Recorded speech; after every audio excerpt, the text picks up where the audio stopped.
Bienvenue à cette revue des marchés boursiers Cachemire du lundi 5 mai 2025. On regarde à la bourse aujourd'hui, ça a été rouge partout. Pas du gros rouge par contre, un peu comme on avait parlé en début d'avant-marché.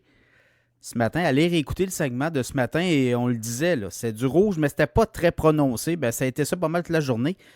Alors, le TSX en baisse de 77 points, 24 953. Le Dow Jones, 98 points de baisse, 41 218 points. Le S&P 500, 36 points de baisse, 5 650. Le Nasdaq, 133 points de baisse, 17 844.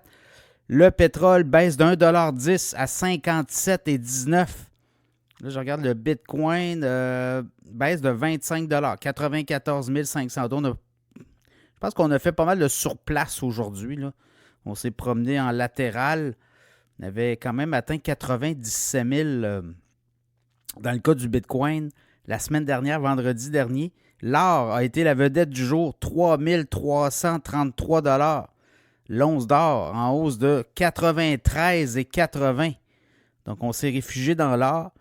Qu'est-ce qui se passe? Bien, demain, la Fed, la Fed va parler demain et mercredi, on aura une décision. Et là, Donald Trump qui demande depuis un certain temps de baisser les taux d'intérêt, baisser le taux directeur, la Fed pourrait jouer contre lui. Est-ce qu'il va revenir avec l'idée de congédier Jérôme Powell? Là, il avait comme laissé entendre que c'était pas dans ses plans, mais est-ce qu'on va être entendu du côté de la Fed? Est-ce qu'il pourrait y avoir une baisse surprise de la Fed? Donc, tout va jouer là. Évidemment, le loyer de l'argent, c'est très important. C'est pour la suite des choses, ça pourrait dicter. Pas juste ça, là. Là, on s'attend à des annonces, notamment sur les tarifs. On dit que la Chine négocie, le Japon, l'Inde, la Corée du Sud. Quel pays là, va annoncer qu'on a une entente? Dans l'Union européenne aussi, là, qui avait manifesté son désir de s'entendre la semaine dernière. Donc, tout ça avance tranquillement. Le Canada, demain, n'oubliez pas, le facteur canadien, Mark Carney, est débarqué à Washington. Demain, va rencontrer Donald Trump et on va dîner. Un dîner de travail plus une rencontre après dans le bureau aval. Et là, ça pourrait dégénérer. Est-ce qu'on pourrait avoir de quoi d'intéressant à annoncer aussi? Ça pourrait être le début là, d'un autre cycle. Souvenez-vous, on avait débuté le tout avec le Canada en janvier. Avec les tarifs, janvier-février, on tirait à bout portant sur le Canada, sur le Mexique. Et après ça, on a tiré à bout portant. Là, si on s'entend avec le Canada, où on annonce quelque chose comme on va s'entendre, où on part une ronde de négo pour le libre-échange et on suspend les tarifs, ça pourrait être très intéressant. En tout cas, on va le voir. Trump est tellement imprévisible. Donc, on va voir tout ça.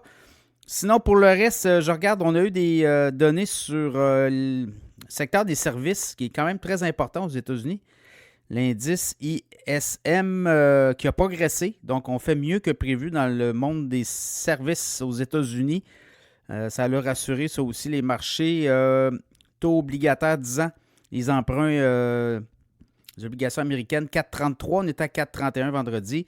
United Health a monté d'1,3 %. Je regarde tout ce qui est techno, là, c'est fait un petit peu varloper. L'histoire du 100% des frais de douane, les tarifs douaniers sur les films qui ne sont pas tournés aux États-Unis. En fait, ce serait, ce qu'on comprend, c'est qu'ils voudraient charger, c'est-tu 100% sur les tarifs, en fait, sur les recettes publicitaires. On ne sait pas trop là, où il veut aller. Mais quand même, là, je regarde Netflix a perdu quasiment 2%, Disney 0,5%, Warner Bros 2%. Lui, il dit qu'il veut aider l'industrie. On va le voir là aussi.